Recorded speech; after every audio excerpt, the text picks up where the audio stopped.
Driving change in maritime. Welcome to another episode of TechPlace podcast series. Today, I will be talking to the leadership of Voyager Portal CEO Matthew Costello and CTO Matthew Eric Bassett.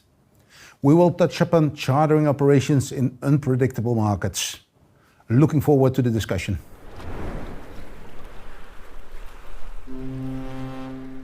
Matthew, great to have you both on our podcast.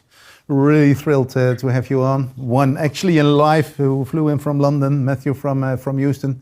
Great to have this conversation. I really always like to start a bit with, can one of you or both of you introduce yourself very briefly on who are you and what is Voyager Portal all about? Yeah, absolutely. Why don't I go first? So my name is Matthew Costello. I'm the CEO of Voyager Portal, and I also co-founded the company back in 2018. In a prior life, I spent my career doing chartering operations and a little bit of demurrage here and there for Stolt Tankers, a large Norwegian owner-operator. Voyager Portal is really about providing one single unified platform for clients to manage everything from the planning, execution, operation, and demurrage related to a single voyage. And we are trying to bring as much collaboration, analytics, and automation throughout that entire process for our clients.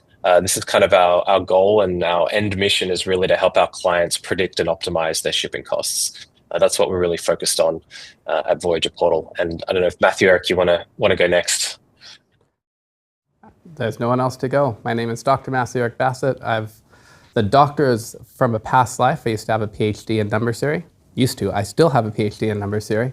Not so useful in maritime shipping. I'm actually brand new to maritime shipping. I joined Voyager Portal just in December. And my journey into maritime shipping comes from a pretty convoluted background. I've been working in a couple different industries, really figuring out how they can optimize their cost and optimize their revenue using a lot of artificial intelligence and machine learning and data science. And this has been in a pretty broad mix of industries, everything from international development to consulting with the European Commission, to commercial real estate, to even film and television. So I've been around for a while. I actually started the first data science team inside of a Hollywood movie studio, and I was kind of looking for another industry where that I feel is ripe for a lot of innovation in artificial intelligence. And I met Matthew a couple months ago, and that's brought me to Voyager Portal, and I'm here to help optimize cost and improve revenue for our customers. Cool. Great to have you in. And one of the questions I always like to ask, and I will put this one at Matthew, is if we look at maritime, if I will point it at Matthew, but it's kind of. I don't know which Matthew you were talking about. Going to happen there. More, right? Yeah. Matthew Costello. If you look at maritime, I think there are a lot of things that people do not know about maritime, and I think the question to you is what are the things that people mostly do not realize or don't know about maritime, but they should know? Yeah, I guess it really depends kind of who you're asking. If I think about my kind of family and friends, what they don't know about maritime is how much it kind of impacts their day-to-day lives. Everything from the things that they eat to the raw materials that they consume, their finished goods. I think your everyday person just really has no sense of the true scope and depth of maritime and how deeply intertwined it is with our economy. I think if you talk to the industry folks about what people sort of think they know and a lot of preconceived ideas they have around the industry versus what they maybe not realize, and I think what they may not realize is that the speed in which the industry is changing today is significantly more rapid than it's ever been before. And I think especially if you've been in the industry for a long time and you've seen kind of waves come and go of kind of innovation and change, but if you look at pretty much any leading indicator, which is, the prevalence of new technology companies, the growth in the spend on technology, the awareness of technology, I think we're at a really interesting inflection point. And I think a lot of folks in the industry don't just realize how significantly different this is from 5 or 10 years ago. I think they maybe lose sight of that. But we are really in a really rapidly changing time right now. And I think a lot of people don't realize it. Matthew, maybe the question to you is then, what did you learn in this short period, and what is the thing that stood out most if you as an outsider step into this world? Yeah, I want to echo what the other Matthew just said about what people don't know about maritime, and actually saves us a lot in recruiting. You know, we hire software engineers and data scientists, and these people are very mission driven, and they need to know they're working on something big. And a lot of people don't realize how much maritime shipping is basically the arteries and the blood vessels of the world economy. You know, these are the veins of the world economy. Everything is moving through those. A lot of our customers are moving very fundamental commodities around energy, around iron ore. This is all basic stuff that powers the world economy. So it's one of these huge industries that you just don't think about until you're in it, and then you realize how much of modern life depends on it. But coming back to your question on what has been most interesting that I've learned, and I don't want to offend anyone out there, but what I've learned is actually how similar industries approach technology from different ways. When I was working in the film industry more than a decade ago, I'd hear a lot of the same discussions that I hear now in maritime, a lot of the same discussions about, we need the right data, we need to make data-driven decisions. I hear a lot of the same discussions that Matthew just brought up right now about how quickly things are changing, about how there's so much more investment in there, about how people's jobs and workflows are changing. So it's, it's not even just about the data, but how to get the data, how everything's bureaucratic, how there's a lot of paperwork involved, how they're buried in emails, how everything's in Excel. These are very similar things that I've heard in film, in television, in international development, and in commercial real estate. So it's the most striking thing to me is actually how much it's the same as the other sectors I've worked in and how they have a lot of the same challenges. Cool. And if you look on the processes that you as Voyager Portal, you're helping your customers with, one of the spaces that you're really into is demurrage and laytime. Is that one of the, why did you end up in that space? Why on your journey? A great question. So when we think of kind of optimizing voyages from an end-to-end perspective, demurrage is a key component of that. It's not the whole problem, but it's definitely demurrage is the outcome of either a scheduling decision, a contracting decision, a chartering decision, a congestion situation. So it's kind of like dealing with the outputs. And I think we always knew that demurrage was going to be an important part of our overall product offering. And I think where we saw an opportunity in the last kind of, I'd say sort of 2 to 3 years ago, is that a lot of the processes and workflows around demurrage had been really ignored by a lot of the other technology companies out there. And also a lot of the new technologies that were coming in, whether it was natural language processing, large language models, a lot of these new technologies really lended themselves to making some huge step change improvements in how demurrage is handled. It's a very document heavy part of the voyage management process. There's a lot of processing of different statement of facts, letters of protest, pumping logs. There's all this kind of information. A lot of the new technologies make it very easy to process that data now. That wasn't really possible kind of 4 or 5 years ago. So we saw an opportunity to really come in with a very modern approach, very heavily automated approach to demurrage. And it's something that's worked very well for us. It's working very well for our clients.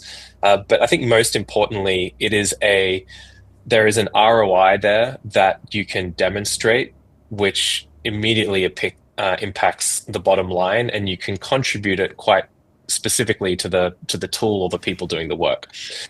Whereas a lot of things in maritime can be a little bit nebulous in terms of how you measure the value, but with demurrage it can be quite explicit in terms of how a system or how a process or how an automation has actually added value. And at the end of the day, that's the most important thing. That's why people buy, right? They need to see an ROI, they need to see a value, they need to see some improvement on the bottom line. And we saw a lot of opportunities around the demurrage space for that. That definitely makes sense. Just to add to that, I mean, if you're thinking about where the risk lies on your P&L on a commodities trade, demurrage is probably the riskiest thing. That's going to be your hardest thing to predict. You're not really going to see the claim until well after the trade is executed. So if you're trying to help people manage their risk and optimize their costs, this is the biggest thing to start with. And if you're thinking about any research problem, you're going to tackle the riskiest thing first, because that's going to give you a lot more control and a lot more knowledge about the rest of the project. But the other thing about demurrage that's really exciting to work with is just how, Matt was talking about all the how document heavy it is. I don't see it as document heavy, I see it as data rich. You're trying to understand a demurrage claim better means you need to understand your contracts better. You need to understand your port operations better. You need to understand how long it's going to take a pilot to get on board the ship to bring them into the berths at given ports and different types of ships and different types of ship sizes or cargo or what have you. So there's a lot of really rich data just in things like the letters of protest, the statement of facts, and that helps you build up a broader data set to understand other parts of port operations, so you can start to optimize the rest of that P&L a bit better. So it's, when you're going after the riskiest problem, from that problem, that's solving that first is also going to help you understand the rest of the landscape a lot better. Yeah, we get it.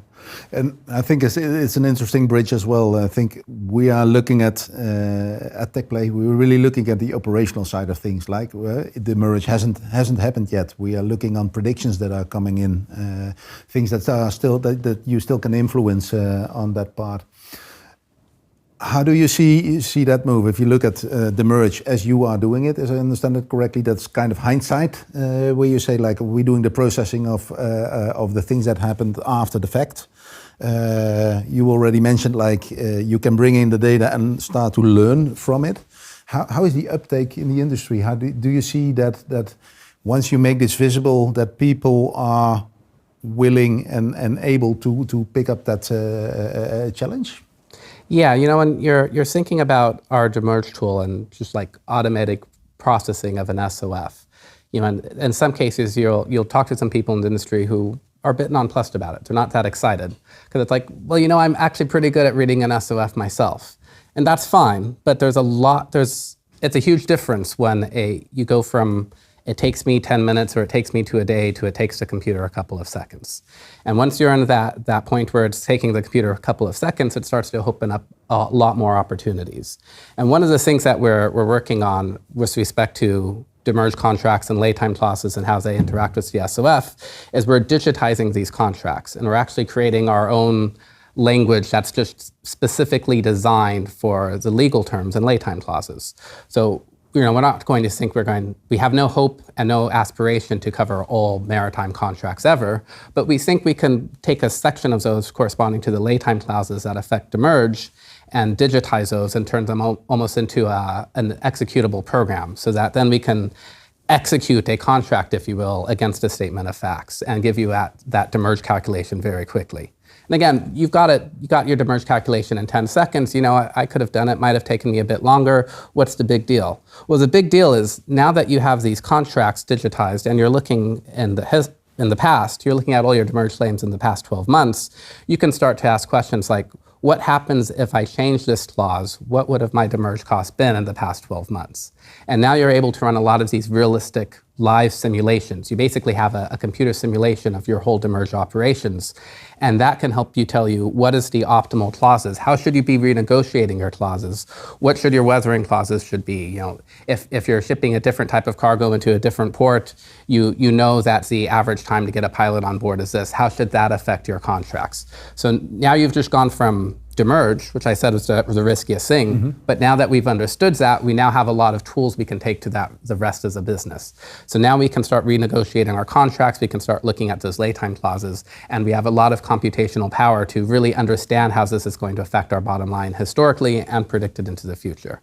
And when I'm talking to our customers in the industry, this is really what gets them excited. This is not just faster demurrage claims, this is changing your whole business operations, and you're actually making smarter decisions because you not just understand your data better, but you can do these analysis and these calculations much more quickly than you could. One of the challenges I have encountered in the industry is also like the volume that is required to make these kind of decisions. You need a lot of data to come towards predictions. what are the ways that you are solving this? It's data rich, but the number of transactions is relatively low, right? What are your thoughts? There's enough, and there's actually I said that a lot of things are similar to past industries, but there's a big distinction here about how maritime is different from past industries, and also how the technology landscape has changed in a way that I think is particularly advantageous for maritime. Because if we were doing, I'll go back 12 years ago to when I was working in the film industry, and we wanted to do cinema by cinema, screen by screen predictions for how well a film was going to open. And you need a lot of data. Like if you're trying to do that globally, you need data on cinemas here in the Netherlands, you need that on cinemas in the UK, you need that on cinemas in Istanbul. This is a very data heavy problem. And the industry had already spent a decade or more digitizing all of these processes and having automatic digital reporting from all these different cinema screens all around the world so that they can understand this better. And we look at something like demurrage. You have a lot of paper documents. You have a lot of SOFs coming in very different formats. So you're looking at a single claim. Maybe I don't have enough data to understand it, but what's worse is the data is so disparate and different from time to time. And if we were doing this 12 years ago, we'd think, oh my gosh, we need to spend 5 years, a decade, digitizing all these processes, getting standardized statement of facts, getting a standardized database, getting industry standards, getting everyone to perform on these standards. And what is the hope of that actually happening? Like, are all these agents, brokers, ship owners, charters all going to coordinate? Like, this isn't going to work. This is a really long hurdle. This is far worse than the film industry. But but one of the benefits of these large language models is it allows us to leapfrog that initial investment. That all investment into digitizing things and getting rid of these paper contracts, we can skip that and we can go straight to the data extraction because we can start asking these large language models to look at the statement of facts, translate it into this standardized format. Look at this letter of protest, extract the data and put it into this format. So an analogy I have, this might be a little bit weird, but you think about the Industrial Revolution and how we started using electricity. I'm actually talking about the second industrial revolution where you started having electric power instead of steam power. And it took maybe another 50 years from the advent of electrical motors to reorganizing factories to take advantage of electrical power instead of having a central steam engine. And part of the reason it took so long is because we had to do decades of infrastructure development, which is almost like the years of digital investment that other industries have had to do. But with the large language models, the parallel takes us almost to like developing countries in sub-Saharan Africa, where they're skipping that initial investment in all this electrical infrastructure, and they're just putting up solar panels and cell phone towers. And maritime, we're in a place now where we can just start using large language models and we can use AI and we can skip all that investment in this digitization over decades. We can just deploy these tools now and we're in a position where we can extract data much more quickly. So yes, this is a data-rich area, but we also have to spend a lot of effort getting that data out. But the cool thing about today is we have these large language models, we have all these large AI models out there that basically work off the shelf and help us extract the valuable data out there and build up a data set much more quickly than we could in the past. Yeah, and then the addition I see to it is like there is even a lot of more data available. Like we are processing a lot of the AES. We generate automatically generated statement of facts.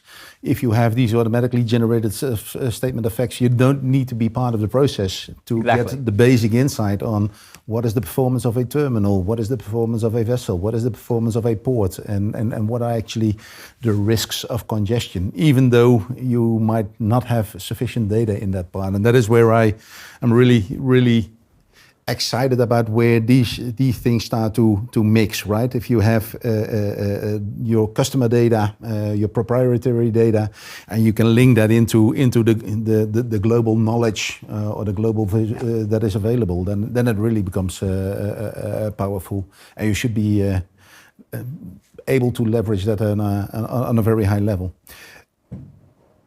One of the other topics I would like to touch upon is like if you look on to the shipping world, I think and that is something that attracted me really towards shipping, especially the area of port calls. It's a highly collaborative process. Port calls up to 28 stakeholders that need to kind of collaborate and orchestrate, and all things need to be aligned. So this collaboration part is a driving force, but it's also a blocking force in that part. And if you look at terminals, if you look at charterers, with all the technology that is coming out now, where do you see the most hidden cost? What are the next buckets of value that we need to have a look at? Where in this collaborative game can we even drive out more inefficiency from your opinion? Oh, that's a really good question.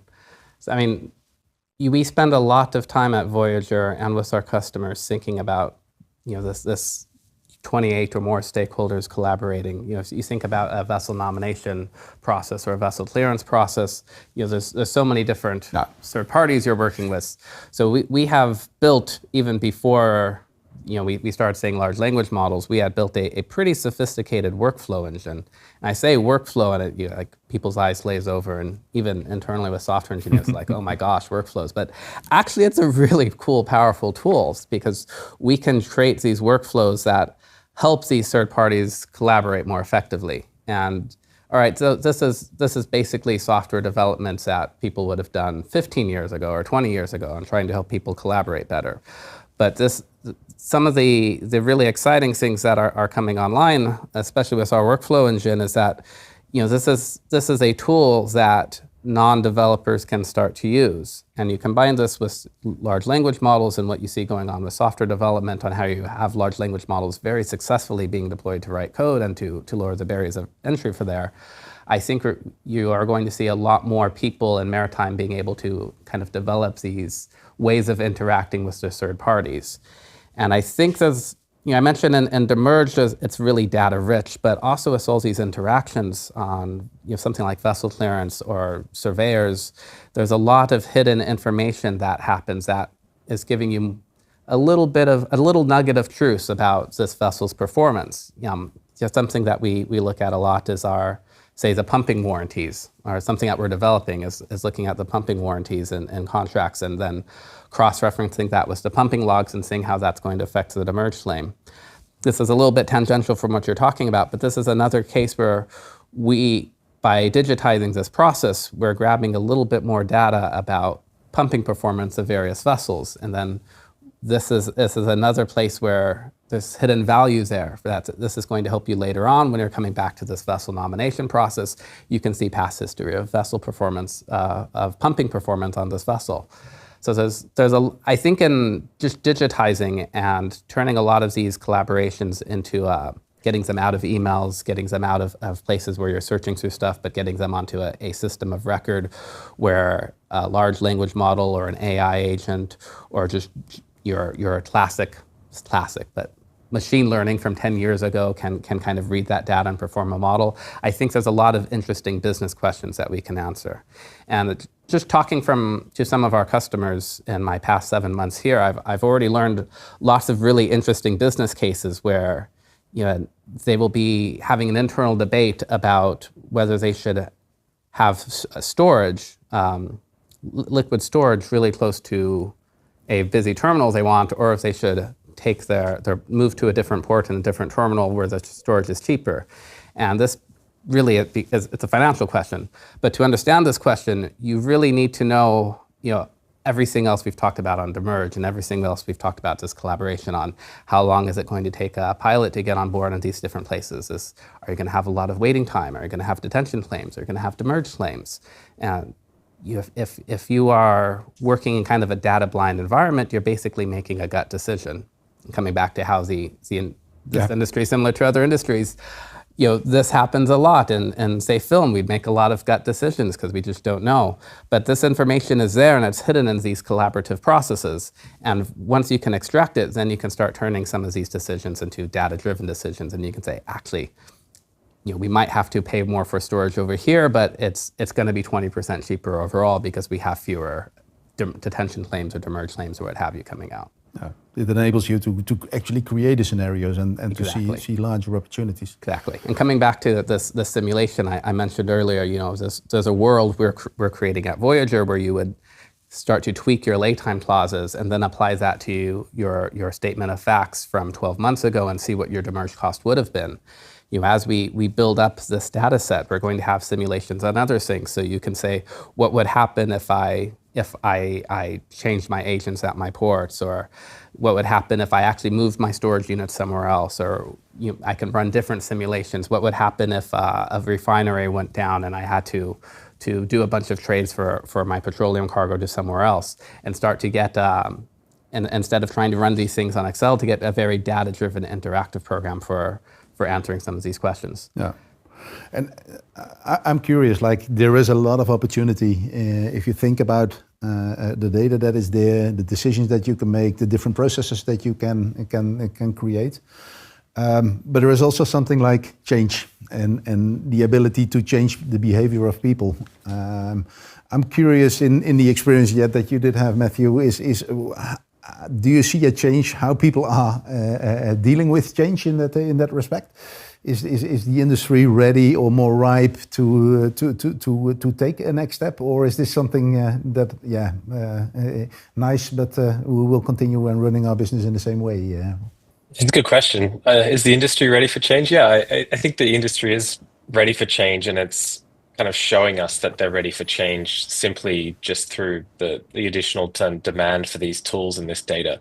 I think it comes back to coming back to your collaboration around a port call, because it's a good analogy to use.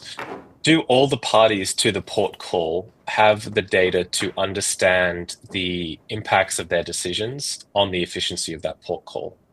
And I think still a lot of parties don't know, right? So we were working with a client who has a surveyor issue, and their surveyors were taking a very long time at a particular port to inspect, and because they were making decisions to appoint people that had to travel from a long way, and all of this was impacting the client's demurrage. But the surveyor had no concept of this. Like some of them do, but this particular surveyor was just like, we didn't realize. Like, sorry, you never told us. Why didn't you tell us? Well, we didn't have the data. Now we have the data, and we're telling you that like this is really causing issues. And they're like, oh, I wish you'd said something. We can change this, right? And it no longer takes us 5 hours, including like a 45-minute trip each way. We can do it slightly different, and we can have someone be there in 15 minutes. And if you give us this heads up, and then all of a sudden this whole process went down from delaying the ship from 1 to 2 hours per voyage to no more than getting that down to almost zero unintentional delays. And so, but this conversation could only happen because the data was made available to both parties, and when both parties sat there and looked at the data, the intent is to provide a better service to your customers. And that conversation happened, and they were like, yeah, actually, this is a really good point. Let's change this process, and we can provide you guys with an SLA because we recognize now that this is causing you demurrage. And so I think the key to all of this, and the key in many ways to optimization when you've got a lot of collaboration between different parties that may not necessarily have the same economic interest, is to make sure everyone has a common set of data that they can look at and agree to that, yeah, this is happening. Like, this may not be commercially good for you. There's going to be some winners and losers, but this is the truth. Like, this is actually what's happening, and these are the impacts of your decisions. And I think when you have that, it's very hard to argue against the need for change. And I think that visibility of data really shines light on, whether there are certain actors in the process that are intentionally trying to slow things down. And with that data, it's very obvious to then call these folks out and say, look, you are the problem here, right? Let's do something about it, and here is the cost. But without the data, it's very hard to have those conversations. And so I kind of am a little optimistic in that, these groups with the right data and the right information, natural business pressures will force change in terms of how people collaborate and share information. Yeah. I'm with you on that one. I think if you look at our mission or vision, it's expose and eliminate waste and risk in cargo movement. And I think it really starts with this exposing part. But what I started to realize is also like, what is the right way to eat an elephant? And that's not in one bite, right? That is actually doing it bite by bite. And I think that is also one of the key takeaways I have within this industry. You see a huge opportunity, but yeah, you cannot digest it at once. There are too many actors involved. There are too many things involved. You really need to take it step by step. And yeah, that requires also it requires the visibility, as you mentioned, on what is the potential value, because that is needed to drive the business case and to come up with the calculations of the ROI. The small individual steps will be too small to actually get the traction, and that is one of the things I really find challenging still in this world. But curious on your observations in this one. Coming back to your first question on why we did demurrage first, like, yeah, if you're going to eat an elephant, you got to do it one bite at a time. Going after demurrage is sort of that one bite that's opening up a lot of data visibility. It's opening up a lot of information about port operations, and both of these examples that Matthew and I have brought up, they actually come from the SOF data. So this is building up the shared data set on showing and allowing people to see what is actually happening and seeing it not just on a claim by claim basis, but on a port by port or cargo by cargo or vessel by vessel basis. This demurrage is part of that step of building that up. And the cool thing about our demurrage tool is, for people who are using it, this is, it is saving them time. It is helping their day go better. And there's kind of in your question that you had asked Matthew on, are people accepting of all of these changes? Kind of when you say that, I'm thinking about like people fearing that AI is going to take their jobs, which I've also been encountering for the past 15 years in the film industry and everywhere else. So far, it's not actually taken anyone's jobs. Even in software engineering, in programming, where one of the first applications of large language models was for programmers. Nevertheless, there's still a lot of programmers. They just use large language models now. It's always been my belief, in whether it's in commercial real estate or in film or in maritime now, is that AI is not going to replace humans and the data is not going to replace humans. In all these examples we're talking about, we're trying to give humans data to make better decisions because it's going to be a human doing this. And more often than not, there is a commercial relationship between two people rather than two computers. And that commercial relationship needs to be nurtured and protected. And the data is helping them to do that better, not taking away that relationship. So it's kind of my guiding philosophy that AI AI and data is going to be injected in there to make humans better and makes them more efficient, makes them enjoy their jobs better, takes them as a drudgery out of it, lets them think about the more creative stuff that they do, and not try to replace them or get rid of them entirely. And I think when you're offering people these tools just to get rid of the boring parts of their job and get more insights into their job, most people I talk to, they like that idea. I don't feel a lot of resistance there. I can relate very strongly to the fact that this industry is relation driven. It is about a relationship. That is also a lot of the resistance that we encountered in some of the products that we did have, is like you take out part of that communication process. But yeah, is that really what you want to talk about, or do you want to talk about something different? Is it about the upside rather than exchanging this operational type of data? Cool. I'm looking at the time. We're running really over time, but I really am enjoying this conversation. So maybe a final closing remark from your end, something that you would like to make a statement about or give to the as a takeaway to the audience. Matthew? You go first. All right. Closing statement.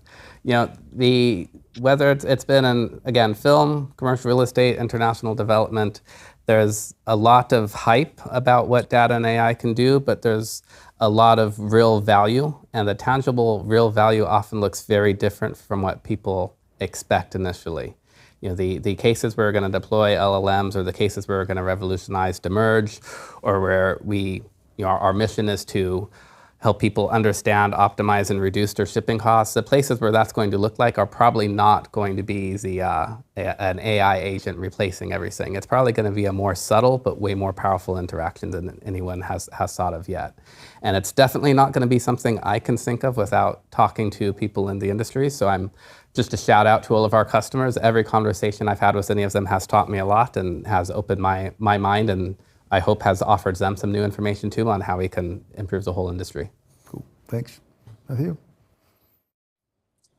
Yeah, I think the biggest change that these technologies are going to bring is a lot of the industry talks about being proactive and kind of proactively monitoring and kind of making decisions before it's too late.